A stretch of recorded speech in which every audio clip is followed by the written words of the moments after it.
Television programmes, live Bible studies, गैर मसीहों के और आपके अहम तरीन सवालात के जवाब, कई हार्ट इश्यूज पर मबनी ईमान अफरोज यूट्यूब चैनल, नौजवानों के मसाइल, ऑनलाइन कोर्सेज, मेरी कई कुतुब के तराजम, बाइबल मुकद्दस की कई कुतुब की तफासीर और इस बेशकीमत खजाना तक रसाई के लिए और बहुत कुछ और जानने के लिए विजिट कीजिए www.newlifeinstitute.org। खुदावंद यीशु मसीह के पाक मुकद्दस जलाली और अफजल तरीन नाम में आज बाद इस दोपहर आप तमाम भाइयों और बहनों की खिदमत में मैं आदाब बजा लाता हूं और इस अनमोल मौका पर मुझे ये आजाज हासिल होना कि आपके साथ मिलकर सताइश के वसीला से भी बरकत पाऊं और ऑनलाइन इस रफाकत के जरिया भी मेरे लिए किसी भी बड़े शर्फ से कम बात नहीं है। और मैं शुक्रगुजार हूं आप सब अजीजों का जो मेरी बहन सोनिया और भाई अलमास के उस दुख में शरीक होने के लिए और उनके लिए सहारा बनने के लिए आए हैं। मैं खुदा के कलाम को भी बुनियाद बनाते हुए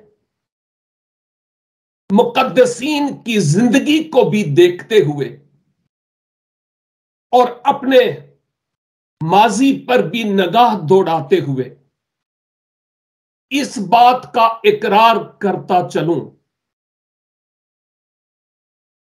कि जो बड़े से बड़े मजबूत तरीन लोग होते हैं ना, बाज औकात मजबूत हो और होकर वो भी थक जाते हैं। मुराद ये है कि ख्वाह हम कितने ही मजबूत मसीही मोमन क्यों ना हो, हमारी जिंदगी में कई ऐसे डहलवान आते हैं कि हम टूट जाते हैं, बिखर जाते हैं और मौत के साए की वादियों से गुजरते हैं। लेकिन शुक्र हो कि खुदावन एक अच्छे गुडरिया और चौपान के हमारे साथ और हमारे आगे आगे चलते हैं।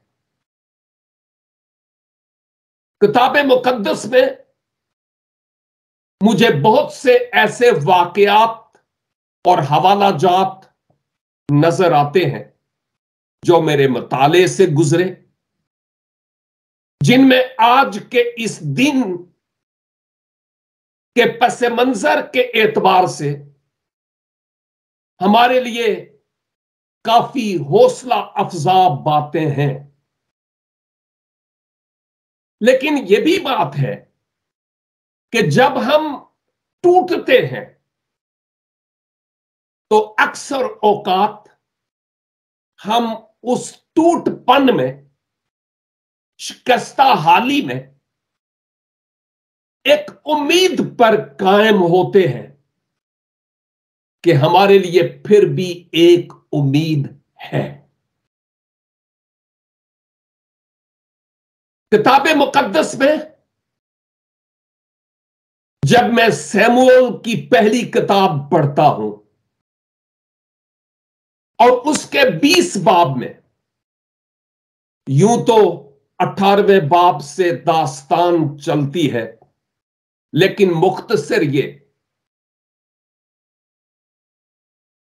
कि साउल दाऊद का दुश्मन था, क्योंकि साउल के बाद अब दाऊद को खुदा ने पसंद किया कि इस्राइल का अगला बादशाह हो, क्योंकि साउल की बादशाही अब छिन जानी थी। साउल दाऊद का जानी दुश्मन बन गया और दाऊद जा बचा। अपनी जान को बचाने के लिए छिपता रहा।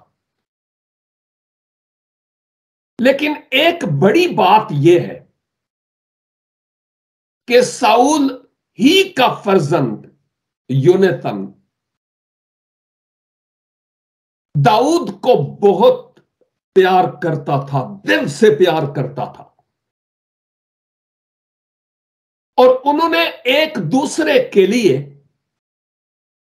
जीने का और एक दूसरे का बहर सूरत साथ देने का अहद किया। अब वो वक्त आया कि साउल दाऊद की जान ले, तो उससे पेशतर योनातान ने दाऊद से कहा कि मैं तुझसे वादा करता हूं कि मैं तेरी जान हर मुमकिन तरीका से अपने बाप के शिकंजे से और उसके हरबों से बचाने की कोशिश करूंगा। वक्त आया कि अब दाऊद को जुदा होना था, दूर चले जाना था। इस साउल से बचने के लिए तो योनातान साउल को कुछ तरकीब बताता है कि मैं तेरी मदद करूंगा कि तुम कैसे बच सकते हो। यह तो लंबी बात है, लेकिन एक बात, एक आयत कि जब जब मैंने इस एक आयत को पढ़ा मेरी आंखें नम आलूद हो गईं। और यह आयत 18 है, लेकिन मैं 17 से तिलावत करूंगा। शमूएल की पहली किताब 20 बाब और इसकी 17 और 18। और योनातान ने दाऊद को उस मोहब्बत के सबब से जो उसको उससे थी दोबारा कसम खिलाई, यानी वादा किया, क्योंकि वो उससे अपनी जान के बराबर मोहब्बत रखता था। तब योनातान ने दाऊद से कहा कि कल नया चांद है और तू याद आएगा, क्योंकि तेरी जगह खाली रहेगी। कल नया चांद है और तू याद आएगा, क्योंकि तेरी जगह खाली रहेगी। मैं इस आयत के पस मंजर की डिटेल में बहुत ज्यादा नहीं जाऊंगा, लेकिन इतना जरूर कहूंगा कि खुदा के लोग जब नए चांद की ईद को मनाते तो मोस्टली इस बात को याद रखने की जरूरत है कि वो जियाफत किया करते थे गुजरे माह की शुक्रगुजारी और नए साल के लिए खुदा से दुआ करने के जरिए। और आप किताब मुकद्दस के औराक में देखेंगे कि ईद फसा का आगाज नए चांद से ही होता था, और यह नया चांद उनके लिए एक नई उम्मीद की किरण होती थी कि एक नया माह, एक नया महीना खुदावंद ने हमारे जीवन में बख्श दिया है।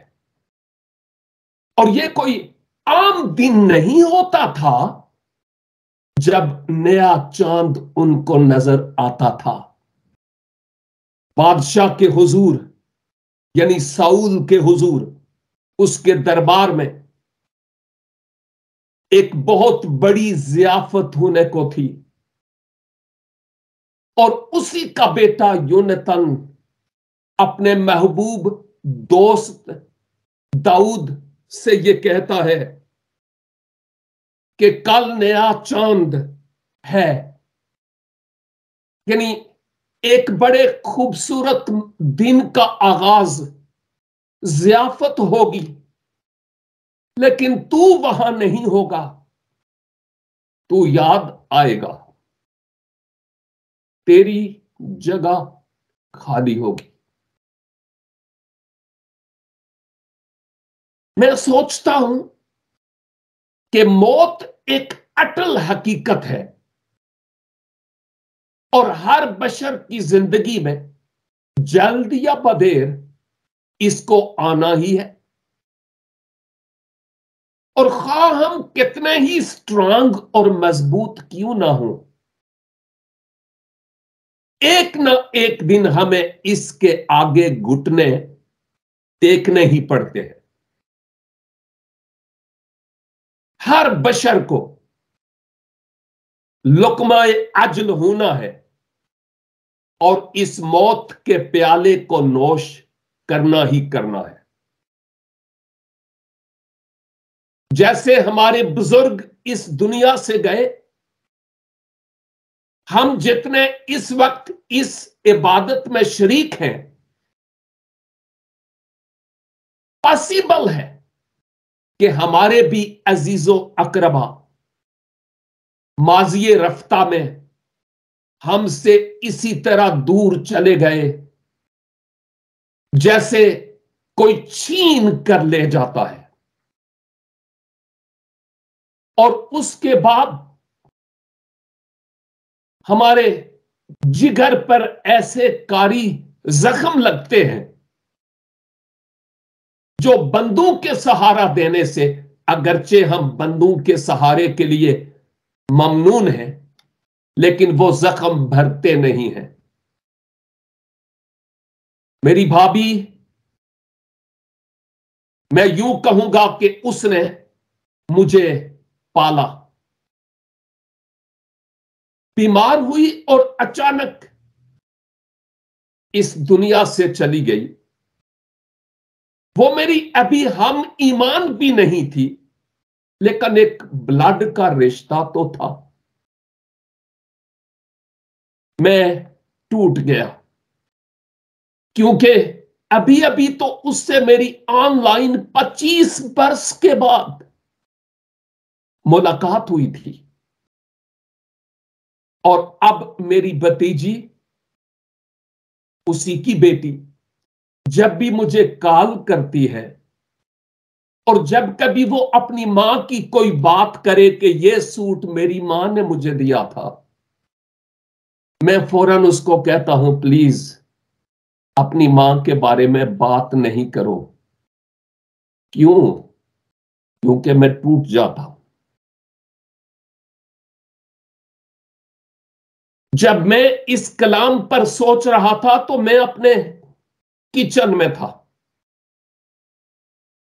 और मैं देख रहा था कि मेरे डाइनिंग टेबल के पास 6 कुर्सियां हैं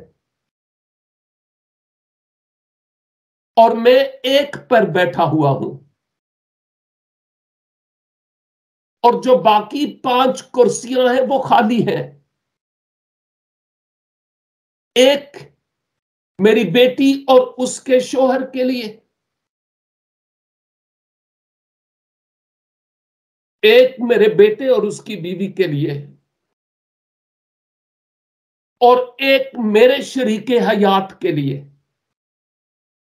एक उम्मीद पर कि कोई ऐसा वक्त आएगा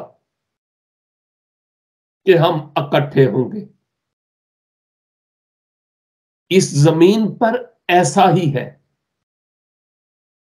अब जब कभी बहन सोनिया की जिंदगी में या मेरी जिंदगी में या आपकी जिंदगी में, मेरे अजीजों, जब कोई ऐसा दिन आता है यानी मसीह खुदावंद की पैदाइश का दिन, या मसीह खुदावंद के मुर्दों में से जी उठने का दिन। यह दिन हमारे लिए यकीनन बड़ी खुशी और मसरत के दिन होते हैं, लेकिन उस खुशी के वक्त हमें कुछ याद आता है कि काश के वो यहां होता या मैं उसके पास होता,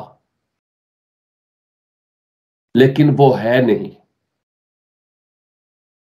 फिजिकली हम बहुत ज्यादा दुख में और कर्ब में होते हैं। यह इंसानी फितरत है। हम तो अशरफुल मखलूक हैं। मैंने कई ऐसे हैवानात की भी वीडियोस देखी, मुर्गी जिसके बच्चे हैं, मुर्गी मर गई और बच्चे उसके चौगिर्द खड़े हैं, एक उम्मीद पर, एक उम्मीद पर।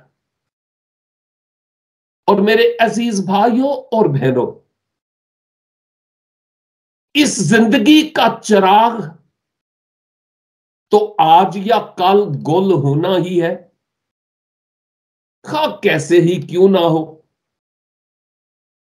लेकिन हम एक पहलू के एतबार से पुर एतमाद और पुर उम्मीद हैं।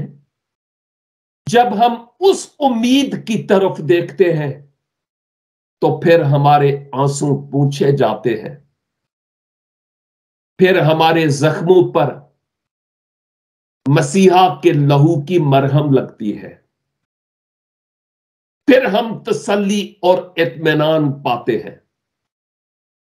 मालिक ने फरमाया कि इस दुनिया में तुम मुसीबतें और दुख उठाते हो, अगरचे वो परसिक्यूशन की तरफ इशारा है,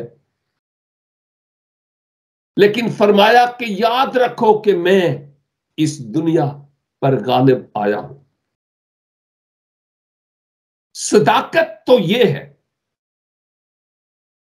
कि हमें अपने अजीजों और अपने प्यारों की जब तक हमारी आंखें खुली हैं,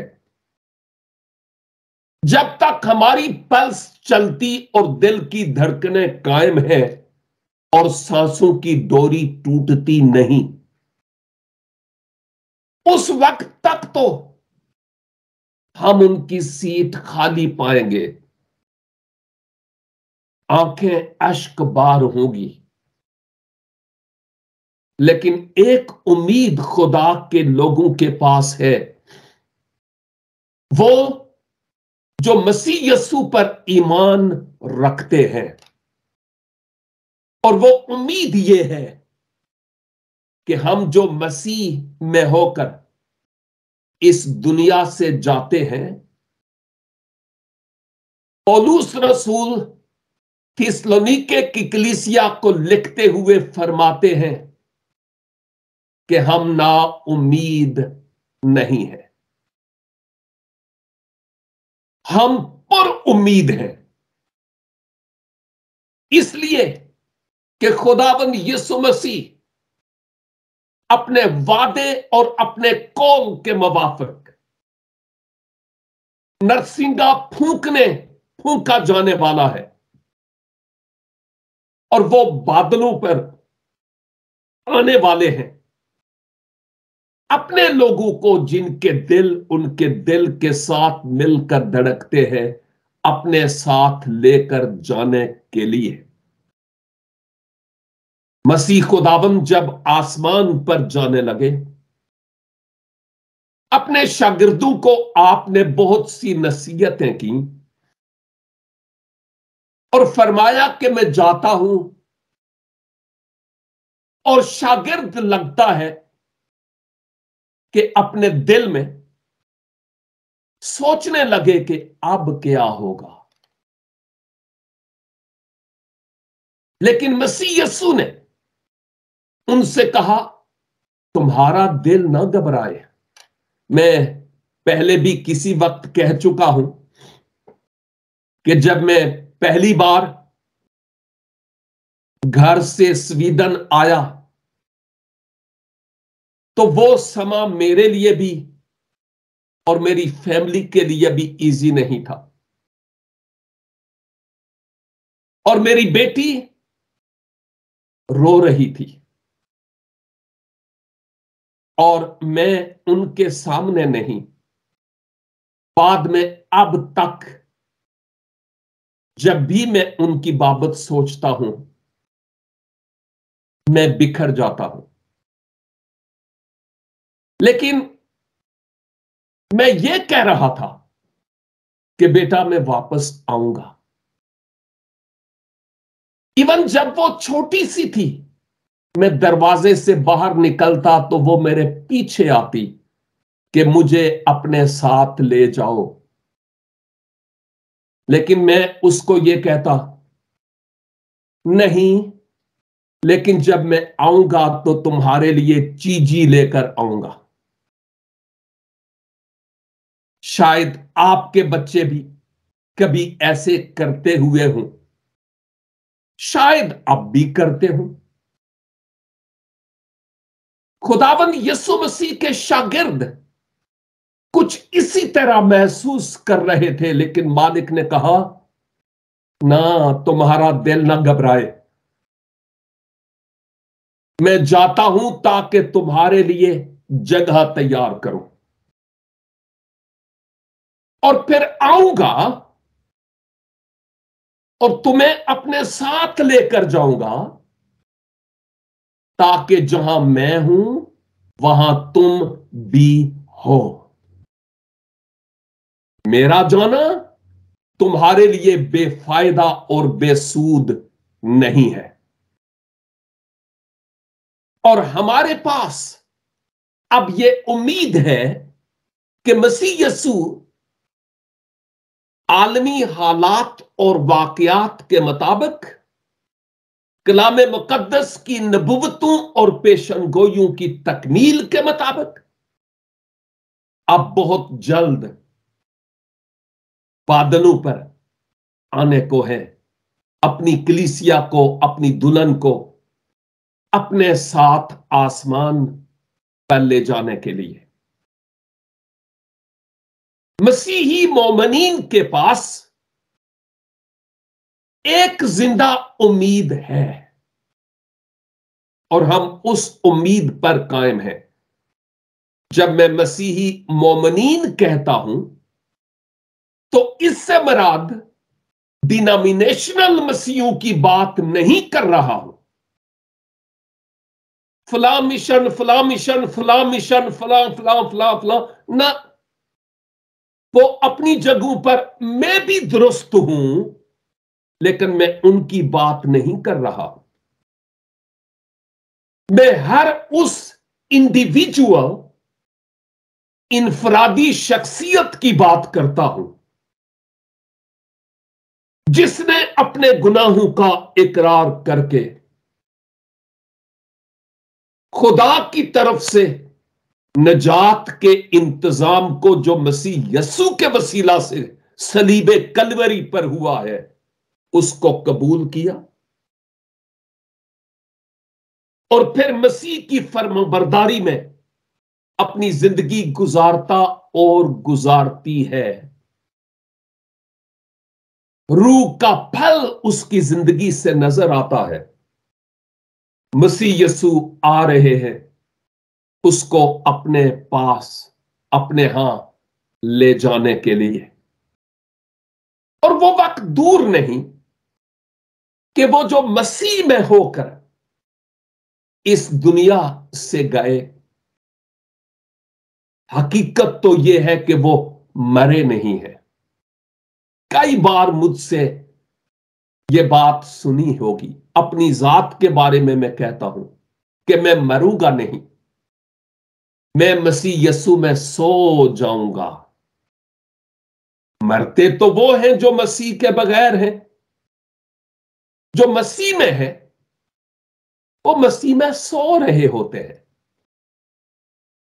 और मसीह जब आएंगे तो वो अपने पाक कलाम के मुताबिक मुर्दों को जिंदा करेंगे और जिंदा खुद बादलों पर उठाए जाएंगे, हवा में इस्तकबाल करेंगे और फिर खुदावंद यीशु मसीह की दुल्हन के तौर पर यह रूहानी इस्तिलाह, इस फिजिकली बात पेश करते हुए रूहानी सबक निकलता है कि दूल्हा दुल्हन में आराम पाएगा, यानी मसीह कलीसिया के साथ और कलीसिया मसीह के साथ आसमान और माबाद नए यरूशलेम में। मुकाशफा की किताब इसके बारे में बहुत डिटेल बताती है। तो हम उन नाउम्मीदों में से नहीं हैं जो इस दुनिया से गए और मर गए। हम उन लोगों में से हैं जिनका खुदा की तरफ से गुनाहगार इंसान के लिए नजात के इंतजाम इलाही पर जो मसीह यीशु के वसीला से हुआ ईमान है। और हम ये भी जानते हैं कि हमारे बुजुर्ग जो इस दुनिया से चले गए, जैसा मैं सुनता हूं वो मसीह में सोए हैं और वो वक्त दूर नहीं कि हम आसमानी वतन में उनको चेहरा ब चेहरा देखें। ये उम्मीद है।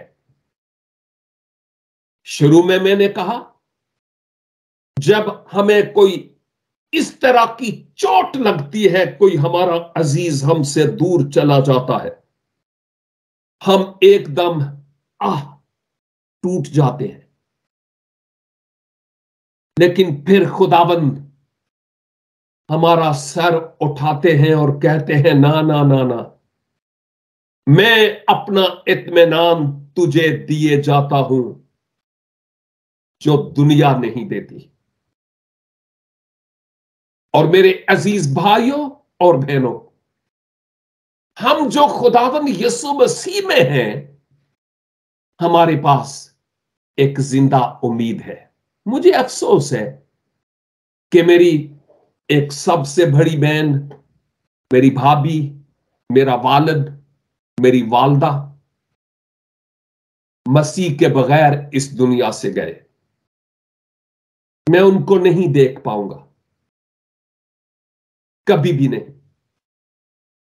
लेकिन जो है, हर रोज अल्लाह सुबह मैं उठता हूं और मैं उनके लिए दुआ करता हूं और अपनी भतीजी के सेल फोन पर वो दुआ भेजता हूं कि खुदावंद उनकी रूहानी आंखों को खोले कि वो मसीह के इरफान को हासिल कर पाए। और मेरे भाइयों और बहनों, आप जो हमारे साथ हैं, अपने दिल से अपने आप से पूछिए कि वो कौन सा दिन था जब मैंने खुदाबंद यीशु मसीह को अपने शख्सी निजात दहंदा के तौर पर कबूल किया, ईमान लाया और ईमान लाई कि वो मेरा निजात दहंदा है। अगर हम मेरे गिरजे जाने वाले हुए, भले वो ये वाला बपतिस्मा या वो पानी के अंदर जाने वाला बपतिस्मा जो मर्जी ले लिया हो, एशियन चर्च या यूरोपियन चर्च की मेंबरशिप हो, लेकिन अगर खुदाबंद यीशु मसीह को अपनाया नहीं तो हम अंधेरे में हैं। यूहन्ना 14:6 में मसीह ने कहा, राह, हक और जिंदगी मैं हूं, मेरे वसीला के बगैर, हां, मेरे वसीला के बगैर कोई खुदा के पास, खुदा बाप के पास नहीं आता। वाहिद वसीला पूरी दुनिया के लिए एक ही है और वो खुदावंद यीशु मसीह, इसके अलावा कोई और नहीं है। और अगर आप में से कुछ ऐसे हों जिनके दिल में कुछ शक हो कि मैं कब मसीह यीशु को पाया मुझे याद नहीं पड़ रही, पाया भी कि नहीं, इकरार किया कि नहीं, मसीह यीशु को कबूल किया कि नहीं, कब किया था, या बस ऐसे शुरू से ही गीत गाते हैं, चर्च जाते हैं, बैठते हैं, बस ठीक है सब कुछ चलता है। नहीं, ये अच्छी बातें हैं, लेकिन हमेशा की जिंदगी के लिए मसीह यीशु को अपने निजात दहंदा के तौर पर कबूल करना यह बहुत जरूरी है। काश के आज इस मैसेज के जरिया से हम में से कोई बाद में यह गवाही दे कि मैंने आज आया या आई तो थी दुख बांटने के लिए, लेकिन खुदावन ने मेरी जिंदगी बदल दी है। और तरीका यह है, अपने दिल में अपने गुनाहों का इकरार करते हुए अपने गुनाहों से तौबा कीजिए, और फिर खुदा की तरफ से हमारी निजात के लिए किए गए इंतजाम, खुदाबंद यीशु मसीह के कुफारे के लिए शुक्रगुजारी कीजिए और उस पर ईमान लाइए, और अपने दिल का दरवाजा खोल दीजिए। खुदाबंद यीशु मेरे दिल में आ जाइए, ताकि मैं आइंदा के लिए अपना जीवन आपके लिए गुजार सकूं। इस उम्मीद के लिए जो मसीह यीशु में हमें हासिल है, खुदाबंद का शुक्र अदा करता हूं। और यही उम्मीद मेरी बहन के लिए, मेरे भाई के लिए और हम बाकी मोमिनीन के लिए है कि हमारे जाने से पहले जो मसीह यीशु में इस दुनिया से चले जाते हैं, दर्द तो बहुत होता है, दुख तो बहुत होता है, अफसोस तो बहुत होता है, टूट जाते हैं, लेकिन हमारे पास एक उम्मीद है कि हम उनको फिर से मिलेंगे और फिर से देखेंगे। इस ईमान और इस उम्मीद पर हम कायम हैं। खुदावंद हमारे ईमानों को खूब मजबूत करते हुए हम सबों को ईमान पर कायम रहने का फजल अनायत फरमाए और इत्मीनान और तसल्ली बख्शे। God bless you all.